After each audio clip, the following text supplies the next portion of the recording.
السلام عليكم ورحمة الله وبركاته. أحبائنا الكرام، أسعد الله أوقاتكم أينما كنتم في كل مكان. يتجدد اللقاء والموعد مع حضراتكم وندردش برضو مع بعض كده اهو بعد كل مباراة، ولتكن الأفضل يعني تكون لمنتخب مصر، بلاش التعصب والشغل اللي احنا بنشوفه على الميديا وعلى القنوات الفضائية. خلينا كلنا نشجع منتخبنا ونشجع مصر، وطبعا ندعي الكابتن حسام حسن. عايزين نتكلم النهارده. احنا كان ممكن طبعا شفنا النتيجه كانت 1-0 لغينيا بيساو، تمام. كان ممكن النتيجه تطلع على كده، وطبعا كان يعني ما كانتش هتبقى ظريفه ان منتخب مصر بتاريخه يتغلب من فرقه زي غينيا بيساو، ولو ان ليها نتائج كويسه قبل كده في مباريات سابقه، واحنا بنلعب برضو على ملعب الفرقه دي. وانا عن نفسي اتمنى ان احنا نلعب زي ما بنلعب في مصر، وكل يعني منتخب مصر اهلي زمالك زي ما بنلعب في مصر نلعب بره مصر. نفسي يعني الواحد يعني نقول يعيش لحد ما يشوف الحكايه دي، لان هو زي الفرقه بتاعتنا او منتخبنا او اهلي او زمالك او اي فرقه مصريه تلعب بره مصر زي ما بتلعب جوه مصر.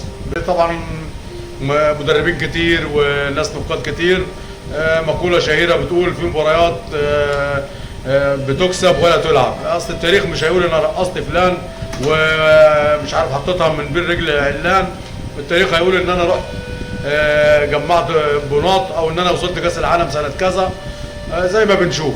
تمام. احنا كم مره وصلنا؟ سنه على ما افتكر مش عارف سنه بين 34 وسنه مش عارف 90، وعلى ما الواحد يفتكر او كده، ومره مش عارف سنه السودان واثيوبيا مش عارف كانوا كام فرقه، يعني مرتين ثلاثه. فاحنا المهم المطلوب ان احنا نجمع بناط، تمام، ونوصل كاس العالم. انا نفسي بقى من الكابتن محمد صلاح. يا كابتن محمد صلاح،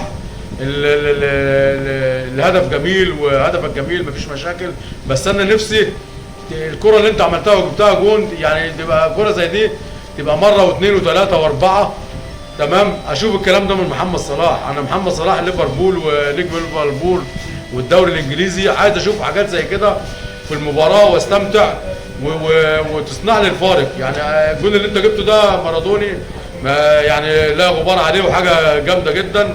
عايزين نشوف جوان زي كده من كابتن محمد صلاح، تمام. يعني نشوفها مره واثنين وثلاثه واربعه وخمسه، وطول يعني كل 10 دقائق كده يعمل لنا واحده من ديا في المباراه. وطبعا ربنا يكرمك كابتن حسام حسن، وانتم عارفين ان احنا اكبر داعمين لكابتن حسام حسن، وتستمر تجميع البناط، والمهم ان احنا ما نفقدش ما نخسرش يعني، وربنا يكرمنا في القادم، مش هنكتر على حضراتكم احسن اكتر من كده. طبعا شفنا كابتن حسام حسن حط اوفه بدل مصطفى محمد، والظروف يعني المباراه هي اللي حكمت بالتغيير، وده بيبقى نصيب ورزق.